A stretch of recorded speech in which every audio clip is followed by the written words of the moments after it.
திருத்தணியில் நடந்த சம்பவத்தை நான் பார்த்தேன். இந்த ட்ரெயினில் இந்த பசங்க பண்ண ஒரு 4 பசங்க சேர்ந்து ஒரு வட மாநிலத்தவனை பண்ண அந்த வேலையை பார்த்தேன். இதை பற்றி மக்களே நீங்கள் என்ன நினைக்கிறீங்க? தயவு செஞ்சு கமெண்டில் பதிவிடுங்க. நாமெல்லாம் இந்த மாதிரி சேர்ந்து இது போல் விஷயங்களை பேசுகிறதுனாலையும் அதை கண்டிக்கிறதுனாலையும் அதை பற்றிய கருத்துக்களை சொல்லும் பொழுது தான் இது போன்ற குற்றங்கள் இனி வருங்காலங்களில் நடக்காமல் பார்த்து கொள்வதற்கு இதுவும் ஒரு காரணியாக விளங்கும். அதற்காக தெரிவித்துக் கொள்கிறேன். எனது கமெண்டில் அதை பதிவிடும்படி தாழ்மையுடன் கேட்டுக்கொள்கிறேன். இதற்கு முக்கியமாக என்ன காரணமாக இருக்க முடியும்? வளர்ப்பு தான் இதற்கு முழுமையான காரணம். பெற்றோர்கள் தனது கடமையிலிருந்து விலகுவது, அவர்கள் சந்தோஷமாக இருக்க வேண்டும் என்பதற்காக அவர்கள் என்ன செய்தாலும் அதை சரி என்று அவர்களுக்கு அனுமதி கொடுப்பது, இல்லை என்றால் பார்த்தும் பார்க்காமல் நாம் சென்று விடுவது. இது பெரிதாக எந்த பாதிப்புமே இல்லையே அப்படி என்று நாம் விடுவது தான். ஏனென்றால் இப்பொழுது அந்த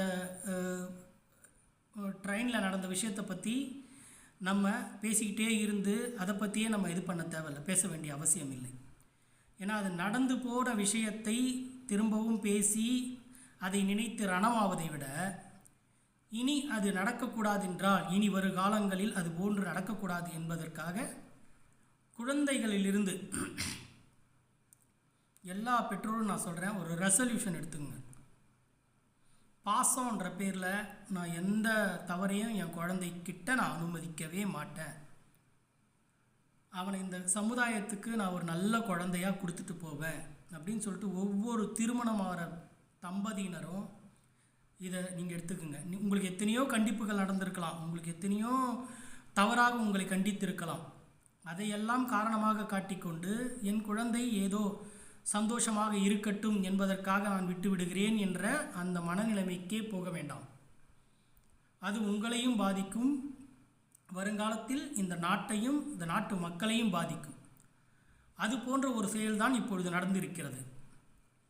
இதை நான் வன்மையாக கண்டிக்கிறேன். நீங்களும் அப்படியே நினைப்பீர்கள் என்று நம்புகிறேன். அது நீங்கள் எனக்கு அனுப்பும் அந்த கமெண்டில் அனுப்பக்கூடிய விஷயங்களை வைத்து நான் புரிந்து கொள்வேன். ஆதலால் அனைவரும் ஒன்றிணையுங்கள். அதிகாரிகள் ஐயா, உங்களிடம் கேட்டுக்கொள்கிறேன், தண்டனைகளை தயவு செய்து கடுமையாக செய்யுங்கள். இதுபோன்று நிகழ்வுகள் இனி நடக்கக்கூடாது என்றால்